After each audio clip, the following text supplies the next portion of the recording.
ପିଲାମାନେ ଆଜି ଆମେ ନବମ ଶ୍ରେଣୀର ସଂସ୍କୃତ ପାଠ୍ୟପୁସ୍ତକର ପ୍ରଥମ ଅନୁଚ୍ଛେଦକୁ ପଢ଼ିବା। अस्ति कश्चित् विदूषकः। अस्ति माने अच्छी, कश्चित् माने कौनसी विदूषकः, कौनसी गोटे विदूषक अच्छी। विदूषक माने प्राचीन समय कौन होता, राजा महाराजा माने निजर कार्य व्यस्तता को सरल करने निजको हसैया गोटे विदूषक को पाखरे रखुले। विदूषक माने कौन करुले ना राजा मान को हसौले है। सेमिति गोटे विदूषक अच्छी। कौन है ना तस्य परिहासेन नृपः सदैव हसति। तस्य माने सही विदूषकर परिहासेन परिहास करिवा द्वारा नृपः सदैव हसति। नृप माने राजा, सदैव हसति माने सबुबेले हसुथिले। माने विदूषक जेतेबेले हसौथिला राजा निहाती हसुथिले, काहेकि से सेमिति मजाक कथा गुड़ाक कहब। एकदा विदूषकः चिन्तयति मम परिहासेन प्रतिदिनं सकलाः जनाः हसन्ति। एकदा माने तुम जानिथिबो थरे विदूषकः सही विदूषक चिन्तयति चिंता करुअछि मम परिहासेन मोर परिहास करिवा द्वारा प्रतिदिनं सकलाः जनाः प्रतिदिन माने प्रतिदिन सकलाः सकल जनाः लोक माने हसन्ति हसुचन्ति। थरे विदूषक चिंता करुअछि मोर परिहास करिवा द्वारा प्रतिदिन समस्त लोक माने हसुचन्ति। हला किए चिंता करुछि विदूषक। तथापि न कोऽपि जनः मां महापुरुषः इति कथयति। से कौन चिंता करुछि मो समस्त को हसौछि, समस्ते प्रतिदिन हसुचन्ति। तथापि हला तथापि माने तथापि ओडिया रे मध्य तथापि अछि। न कोऽपि जनः न माने नाही, कोऽपि एटी संधि अछि कह युक्त अपि हला। कह माने किए, अपि माने मध्य, केही मध्य। कोऽपि माने केही मध्य, जनः लोक मां महापुरुषः मां माने मते महापुरुषः इति कथयति। महापुरुष माने महापुरुष, इति माने बोली कहउछन्ति। माने से चिंता करुछि मो समस्त को हसौछि, प्रतिदिन समस्ते हसुचन्ति मध्य, तथापि मते केही मध्य महापुरुष बोली कहु नाहांति। भवतु हौ, भवतु माने हौ। अधुना सेनापति पदं प्राप्तव्यम।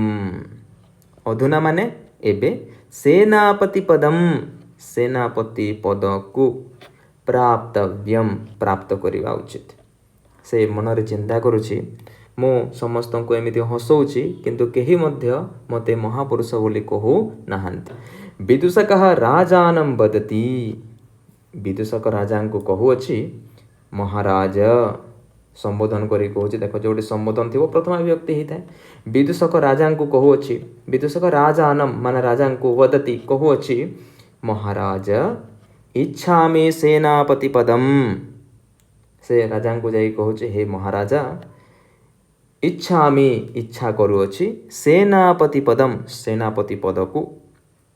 राजा भासते तथास्तु। राजा कहउछन्ति तथास्तु। राजा माने बुझुतबो, भासते माने कहउछन्ति तथास्तु, तथा युक्त अस्तु माने तुमे जहा कहउछ सेटा प्राप्ति हेउ।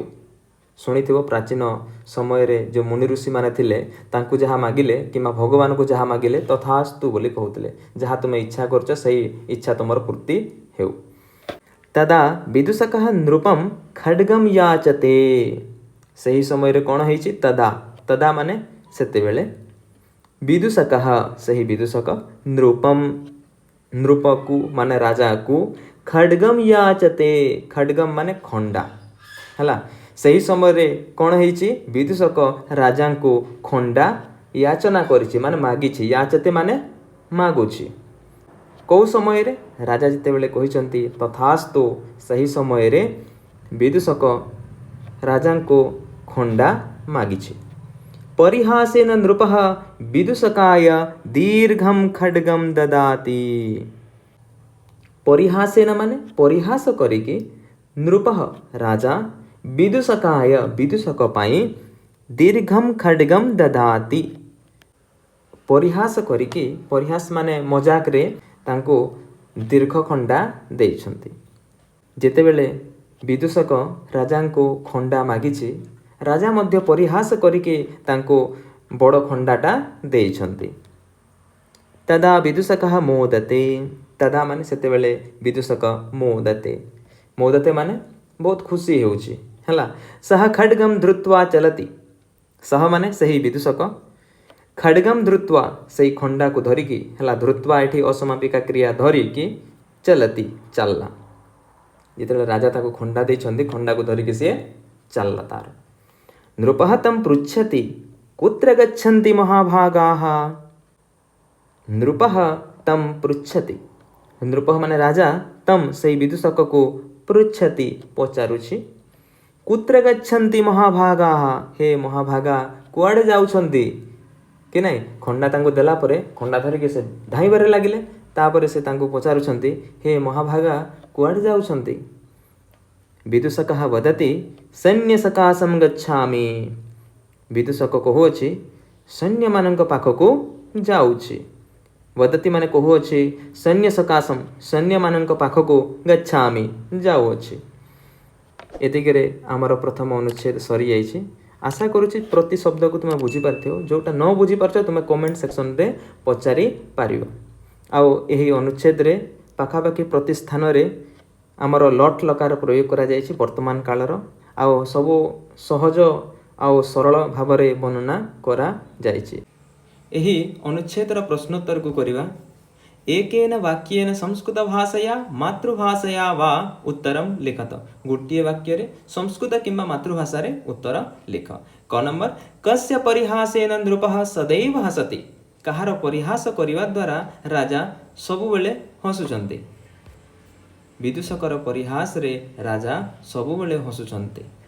ଖ ନମ୍ବର, ନୃପଃ ବିଦୂଷକମ୍ କିମ୍ ପୃଚ୍ଛତି, ରାଜା ବିଦୂଷକକୁ କ'ଣ ପଚାରୁଛନ୍ତି। ରାଜା ବିଦୂଷକକୁ ପଚାରୁଛନ୍ତି, ହେ ମହାଶୟ କୁଆଡ଼େ ଯାଉଛ। ଗ ନମ୍ବର, ବିଦୂଷକଃ ନୃପମ୍ କିମ୍ ବଦତି, ବିଦୂଷକ ରାଜାଙ୍କୁ କ'ଣ କହୁଛନ୍ତି। ବିଦୂଷକ ରାଜାକୁ କହୁଅଛି ସୈନ୍ୟମାନଙ୍କ ପାଖକୁ ଯାଉଅଛି। 2 ନମ୍ବର, ଏକେନ ବାକ୍ୟେନ ସଂସ୍କୃତ ଭାଷାୟା ମାତୃଭାଷାୟା ବା ଉତ୍ତରମ ଲିଖତ, ପୁଣି ଗୋଟିଏ ବାକ୍ୟରେ ସଂସ୍କୃତ କିମ୍ବା ମାତୃଭାଷାରେ ଉତ୍ତର ଲିଖ। କ ନମ୍ବର, ବିଦୂଷକସ୍ୟ ପରିହାସେନ ସକଳାଃ ଜନାଃ କିମ୍ କୁର୍ବନ୍ତି, ବିଦୂଷକର ପରିହାସ କରିବା ଦ୍ୱାରା ସମସ୍ତ ଲୋକମାନେ କ'ଣ କରନ୍ତି। ବିଦୂଷକର ପରିହାସରେ ସମସ୍ତ ଲୋକମାନେ ହସନ୍ତି। ଖ ନମ୍ବର, ଅଧୁନା ବିଦୂଷକେଣ କିମ୍ ପଦଂ ପ୍ରାପ୍ତବ୍ୟମ୍, ଏବେ ବିଦୂଷକ କେଉଁ ପଦ ପ୍ରାପ୍ତ କରିବା ଉଚିତ। ଏବେ ବିଦୂଷକ ସେନାପତି ପଦ ପ୍ରାପ୍ତ କରିବା ଉଚିତ। ଗ ନମ୍ବର, ପରିହାସେନ ରାଜା ବିଦୂଷକାୟ କିମ୍ ଦଦାତି, ପରିହାସ କରିକି ରାଜା ବିଦୂଷକକୁ କ'ଣ ଦେଉଛନ୍ତି। ରାଜା ପରିହାସ କରିକି ବିଦୂଷକକୁ ଖଣ୍ଡା ଦେଉଛନ୍ତି। ଘ ନମ୍ବର, ଖଡ୍ଗମ୍ ପ୍ରାପ୍ୟ କଃ ମୋଦତେ, ଖଣ୍ଡାକୁ ପ୍ରାପ୍ତ କରିକି କିଏ ଖୁସି ହେଉଛି। ଖଣ୍ଡା ପ୍ରାପ୍ତ କରି ବିଦୂଷକ ଖୁସି ହେଲା। ଆଶା କରୁଛି ସମ୍ପୂର୍ଣ୍ଣ ବିଷୟକୁ ବୁଝିପାରିଥିବ। ଧନ୍ୟବାଦ।